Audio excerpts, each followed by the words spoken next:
Good afternoon, ladies and gentlemen. Fellow Kenyans, the last 2 weeks have been a difficult time for us as a country, where Kenyans have regrettably lost lives, many have been injured, property destroyed, and our institutions, especially constitutional institutions, attacked. Once again, I extend my deepest condolences to those who unfortunately lost their lives. One life, as we all know, lost is a life too many. To the mothers, fathers, siblings, relatives, and friends of those who lost their lives, my deepest sympathies and condolences to you all. Equally, to the many others who are injured and recuperating, I wish them quick recovery. The government of Kenya will support all those who've lost their lives and those who've been injured. Despite all this, as a nation, we are finally discussing issues. We are not discussing tribes, personalities, or political formations, but rather we are discussing issues that affect each and every one of us. Issues of taxation, debt, budget, corruption, the cost of living, unemployment, and opportunities for all Kenyans, especially our young people. If you go back on my Twitter account, I made a commitment to the country in 2019-2020 that the conversation in Kenya is going to change. It is not going to be about personalities. It is not going to be about positions. It is not going to be about tribes. It is going to be about issues. Today, that situation is true, that we are having a conversation about issues in our country. We must all be proud of ourselves that we have managed to elevate the debate in our country to the level of issues that affect all of us. I am very happy that we are having a conversation about jobs for our young people, about opportunities for business, about manufacturing, about taxation, about debt, and all the other things that are important to all of us.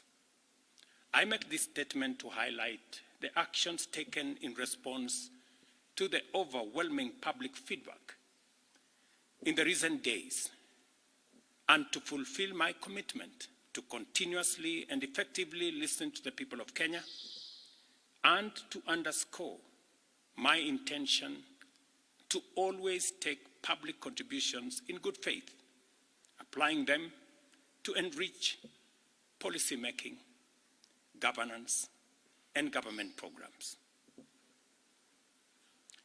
Public debt is and continues to be a major point of engagement and conversation in Kenya.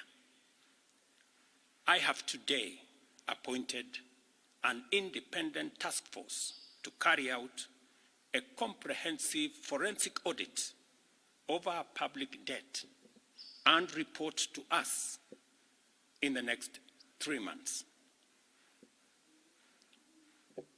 This audit will provide the people of Kenya with clarity on the extent and nature of our debt, how public resources have been expended, and will also recommend proposals for managing our public debt in a manner that is sustainable and does not burden future generations.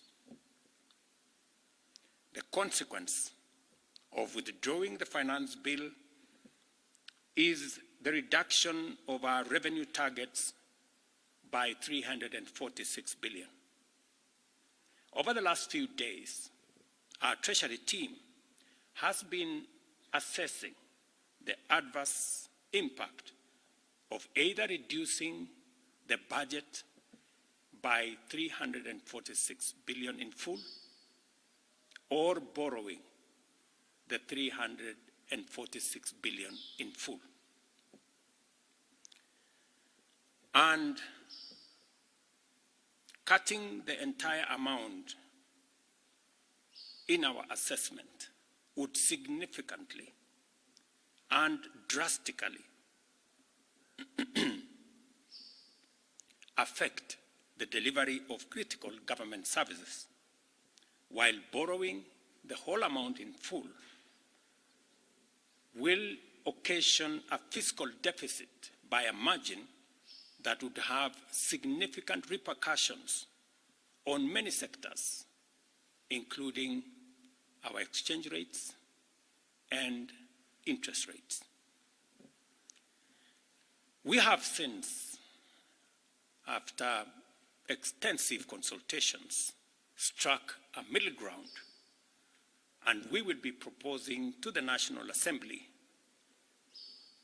a budget cut of not the entire 346, but a budget cut of 177 billion, and borrowing the difference.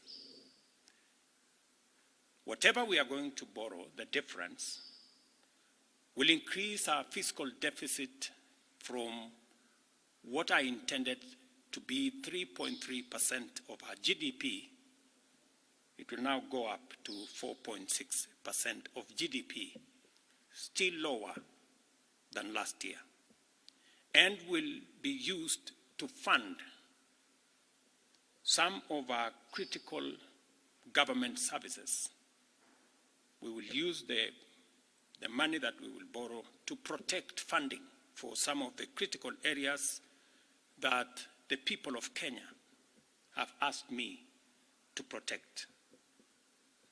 They include hiring of junior secondary school teachers and medical interns, funding the milk stabilization program for our dairy farmers, reviving our stalled road projects that are in many parts of Kenya, retaining the fertilizer subsidy program that has helped us manage our cost of living, settling the debt owed to farmers in our coffee sector, capitalizing the coffee cherry fund to support our farmers in that sector, enabling public-owned sugar mills to pay outstanding debts to sugarcane farmers for their deliveries, additional funding for higher education, new funding model that was in our plan will now receive additional funding, settling arrears owed to counties, settling arrears for NGCDF, and settling arrears for our pensions. Accordingly, in keeping with the enhanced austerity measures we have committed to implement and align government expenditures within the budgetary implications of the withdrawal of the Finance Bill 2024, the following actions shall be taken with immediate effect towards the realization of the new budget. 47 state corporations with overlapping and duplicating functions will be dissolved, resulting in the elimination of their operational and maintenance costs, and their functions will be integrated into the respective line ministries. Staff currently employed by the affected corporations will be transferred to ministries and other state agencies within government. The decision to fill the position of Chief Administrative Secretaries is hereby suspended. The number of advisors in government shall be reduced by 50% within the public service with immediate effect. Budget lines providing for the operations of the Office of the First Lady, the spouse of the Deputy President, and the Prime Cabinet Secretary will be removed. Similarly, the budget provisions for confidential budgets in various executive offices, including my own office, have been removed, and the budget for renovations across government reduced by 50%. Henceforth, public servants who attain the retirement age of 60 shall be required to immediately proceed on retirement with no extensions to their tenure of service whatsoever. The purchase of new motor vehicles by the government is suspended for 12 months, except for security agencies, while a new policy on transport for public officers will be developed. All non-essential travel by state and public officers is hereby suspended. No state officer or public servant shall participate in public contributions or haram phase going forward. The Attorney General is hereby directed to prepare and submit legislation to this effect and develop a mechanism for structured and transparent contributions for public, charitable, and philanthropic purposes. These measures will be followed by changes in government that I will be making shortly.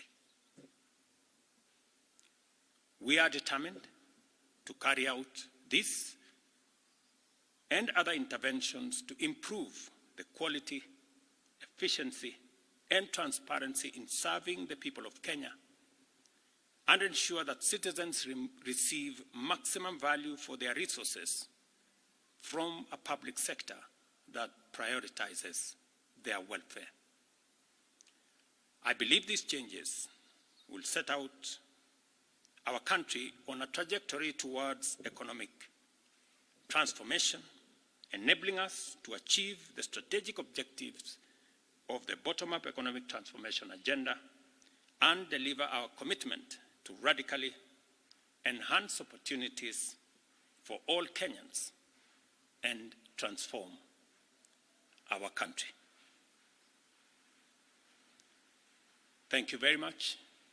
God bless you, and God bless our great country, Kenya.